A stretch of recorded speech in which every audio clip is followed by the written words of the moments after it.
Hello friends, welcome to best English classes. मैं हूं प्रतीक तंवर और आज हम पढ़ रहे हैं अरुण कोलटकर की लिखी पोयम एजमिल एंड टाइगर्स। अरुण एक फेमस इंडियन पोइट हैं जिन्होंने अपनी पढ़ाई पुणे से की और फिर उन्होंने पेंटिंग में डिप्लोमा किया मुंबई से। वो इंग्लिश और मराठी में लिखते हैं और उन्होंने 2 बुक्स लिखी हैं। ये जो पर्टिकुलर पोयम है ये एक पॉलिटिकल सटायर है। एक राजनीति के ऊपर व्यंग्य किया गया है कि किस तरीके से करप्शन है और क्राइम है इंडियन पॉलिटिक्स में। इस पोएम में ये बताया गया है कि कैसे जो लीडर्स हैं, हमारे नेता हैं, वो अपने इंटरेस्ट पहले रखते हैं और जो ग्रास रूट वर्कर हैं, जो ज़मीन पे काम करने वाले लोग हैं, जो पूरी तरह एफर्ट करते हैं, उन्हें नेग्लेक्ट करते हैं, जिसका नतीजा ये निकलता है कि जनता सफ़र करती है। आइए स्टैंजा वाइज इसका हम ट्रांसलेशन करते हैं और इसको समझते हुए आगे बढ़ते हैं। फर्स्ट स्टैंजा है, the tiger people went to their king and said, we are starving, we have had nothing to eat, not a bite for 15 days and 16 nights. Azamil has got a new sheepdog. He cramps our style and won't let us get within a mile of meat. तो यहाँ पे जो tiger हैं वो राजा के पास जाकर complain कर रहे हैं कि हम लोग 15 डेज और 16 नाइट से स्टार्व कर रहे हैं, भूखे हैं हम लोग और हमें एक बाइट तक नहीं मिली है। और जो आज़मिल है, आज़मिल कौन है? एक गडरिया है, भेड़ बकरियां चराने वाला। वो अपनी भेड़ों की रखवाली करने के लिए कुत्ता लाया है जो बहुत ही भयंकर है और तेज है। और क्रैम्प्स अवर स्टाइल मतलब वो हमें करने नहीं देता जो हम करना चाहते हैं, मतलब हमें खाने नहीं देता, हमें पास में फटकने नहीं देता और हमें भेड़ों का शिकार नहीं करने देता। ये है स्टैंजा 1। अब इसमें टाइगर और एज़मिल कौन है? तो एज़मिल एक तरीके से नेता हैं और टाइगर जो हैं वो क्रिमिनल हैं। और शेर भूखे क्यों मर रहे हैं अगर हम देखें तो?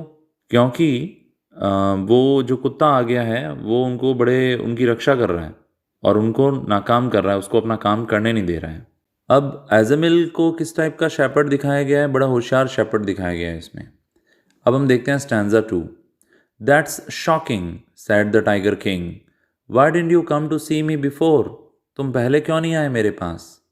Make preparations for a banquet, एक दावत की तैयारी करो। I am gonna teach that sheep dog a lesson, मैं उस शीप डॉग को एक सबक सिखाऊंगा। ही विल नेवर फॉरगेट, वो कभी नहीं भूलेगा। Here here said the tigers, careful said the queen, but he was already gone alone into the darkness before the dawn. तो टाइगर किंग ने कहा ये तो बड़ा शॉकिंग है, तो मेरे पास पहले क्यों नहीं आए? दावत की तैयारी करो, मैं उसको एक सबक सिखाऊंगा, वो कभी नहीं भूलेगा। अब जो दूसरे टाइगर थे उन्होंने उसे कहा, अरे सुनो सुनो। रानी ने भी कहा, अरे सावधान। पर वो तो जा चुका था अकेला अंधेरे में, सुबह होने से पहले। डॉन का मतलब होता है सुबह। तो यहाँ टाइगर किंग से क्या मतलब है, समझ रहे हैं आप? कि जो माफिया लोग हैं सोसाइटी के और किस तरीके से जो ग्रास रूट वर्कर्स हैं वो अगर ईमानदारी से काम करते हैं तो माफियाओं का जो हेड है वो परेशान हो जाता है। कहते हैं मारने वाले से बचाने वाला ज़्यादा पावरफुल होता है। अब रानी और बाकी के टाइगर उसको रोक क्यों रहे थे? क्योंकि वो जानते थे कि कुत्ता बड़ा खतरनाक है, तो वो उसको वार्निंग देना चाहते थे, उसकी सिक्योरिटी के लिए चिंतित थे। अब देखते हैं stanza 3। In an hour he was back the good king, एक घंटे में वापस आ गया अच्छा राजा। A black patch on his eye, उसकी आंख के ऊपर एक काला निशान था। His tail in a sling, उसकी जो पूंछ थी उस पर पट्टी बंधी हुई थी। स्लिंग का क्या मतलब है? बैंडेज बंधी हुई थी।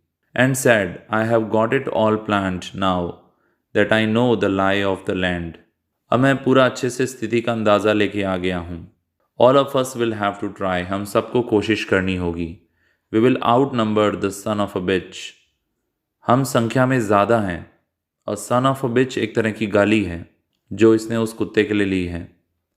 And this time there will be no hitch, और अब कोई हिच नहीं होगी, मतलब कोई प्रॉब्लम नहीं आएगी, कोई अड़चन नहीं आएगी। Because this time I shall be leading the attack, क्योंकि इस बार मैं सबसे आगे रहूँगा, मैं नेतृत्व करूँगा। किंग यहाँ पे बहुत फ्रस्ट्रेटेड है और बहुत बुरी तरीके से घायल भी है, इसलिए उसको गालियाँ दे रहा है। अब यहाँ पे ये बात हो रही है कि कुत्ते ने उसको हरा दिया, उसको डिफीट कर दिया। ये बात बड़ी रिडिकुलस भी है कि कुत्ते ने शेर को हरा दिया, टाइगर को हरा दिया। अब देखते हैं stanza 4।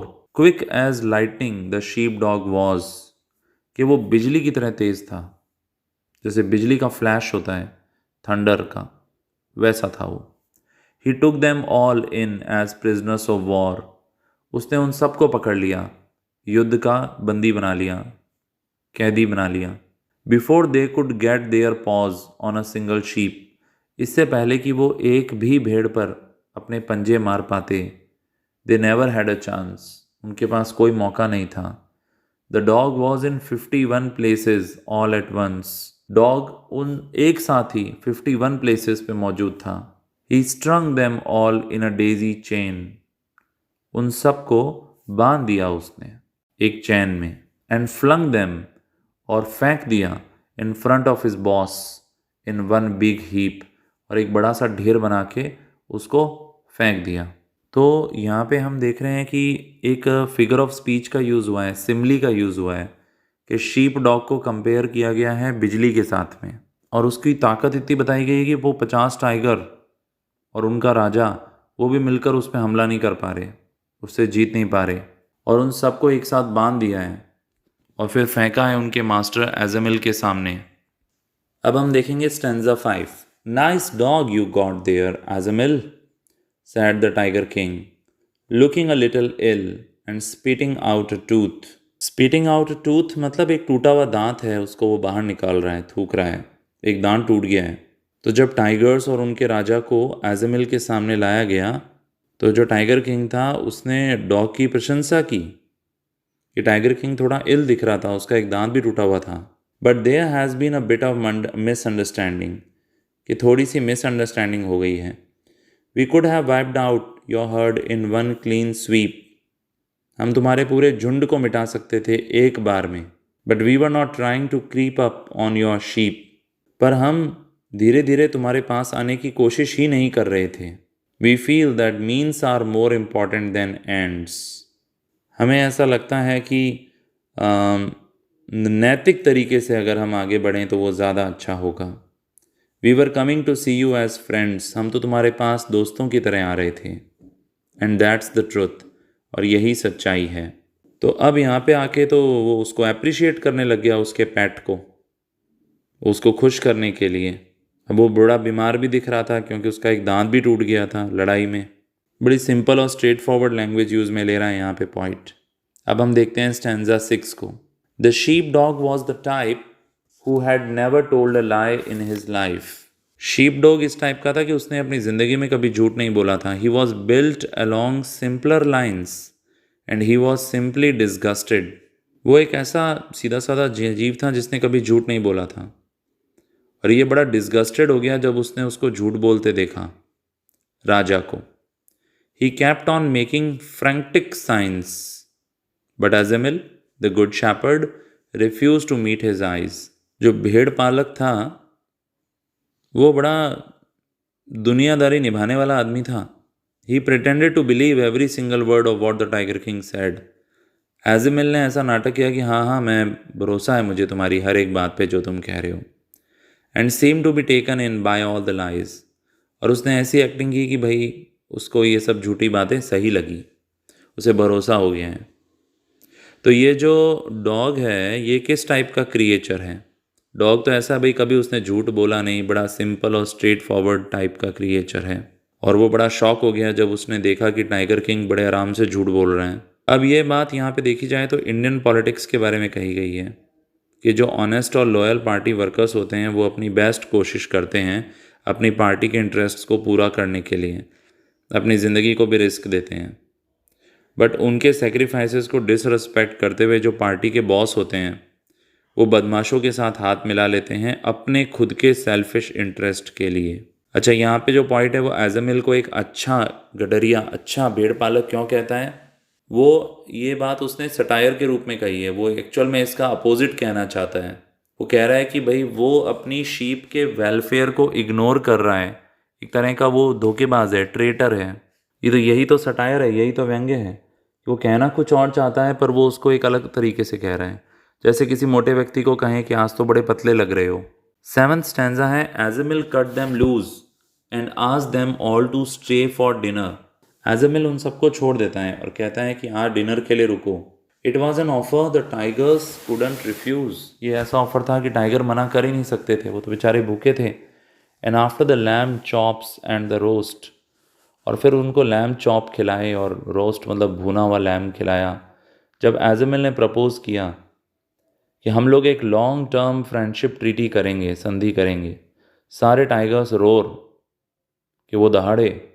We couldn't agree with you more, कि ये तो बहुत ही बढ़िया बात है। And so they would be good friends all their lives, कि हमेशा पूरी ज़िंदगी हम अच्छे दोस्त बन के रहेंगे। As they put down the forks and the knives, उन्होंने जो कांटे वाले चम्मच थे और छुरियाँ थी उनको नीचे रख दिया। तो डिनर में क्या सर्व हुआ है? लैम्ब के चॉप्स और रोस्ट। डिनर के बाद में एजमिल ने प्रपोज किया कि लंबी दोस्ती रहे, ऐसा ट्रीटी हो, और उन्होंने रोर किया। ये बिल्कुल वही बात है कि पॉलिटिशियंस और क्रिमिनल्स कैसे हाथ मिला लेते हैं शॉर्ट टाइम के लिए अपने फ़ायदों को ध्यान में रखते हुए, पर वो कभी लॉन्ग टर्म दोस्त रह नहीं सकते, कहीं ना कहीं तो क्लैश होता ही है। अब देखते हैं हम स्टैंजा 8। एजमिल साइंड अ पैक्ट, एक संधि पे उसने हस्ताक्षर किए with the tiger people and sent them back, उनको वापस भेज दिया। Laden with gifts of sheep leather jackets and balls of wool, और लेडन यानी उनको लाद दिया तोहफ़ों से, शीप के, लेदर जैकेट्स के, और बॉल्स ऑफ वूल, ऊन की बॉल से। एजमिल वॉजंट अ फूल, वो कोई बेवकूफ़ नहीं था। लाइक ऑल गुड शेपर्ड्स ही न्यू, उन सभी अच्छे गडरियों की तरह जिन्हें वो जानता था। That even tigers have got to eat some time, वो जानता था कि भाई वो बाघों का पेट भरा रहे तो शांति रहेगी। A good shepherd sees to it they do. He is free to play a flute all day. अब वो आज़ाद है आराम से अपनी बंसी बजाने के लिए पूरे दिन। As well fed tigers and fat sheep drink from the same pond. क्योंकि जो पेट भरे हुए बाघ होते हैं और मोटी शीप होती है वो एक ही तालाब से पानी पीते हैं। टाइगर का पेट भरा हुआ है तो वो अटैक नहीं करते। With a full stomach for a common bond, अगर पेट भरा रहता है तो आपस में संधि रहती है, मित्रता रहती है, एक दूसरे को नुकसान नहीं पहुंचाते। तो इस पोयम में बताया है कि जो पॉलिटिशियंस हैं और जो एंटी सोशल एलिमेंट्स हैं उनका एक नेक्सस रहता है, वो आपस में मिल के काम करते हैं। क्रिमिनल ये बात पक्की करते हैं कि पॉलिटिशियंस इलेक्शंस को जीत जाएं और बदले में पॉलिटिशियंस उनका पेट भरा रखते हैं, उनको आजीविका देते हैं और प्रोटेक्शन देते हैं। बड़ा ही फिगरेटिव लेवल पे ये लिखी गई ये पोयम। आई होप आपको अच्छे से समझ में आ गई होगी। चैनल पे नए हो तो सब्सक्राइब करो, वीडियो पसंद आया तो लाइक करो, कमेंट बॉक्स में अपना फीडबैक दो। All the best for your exams.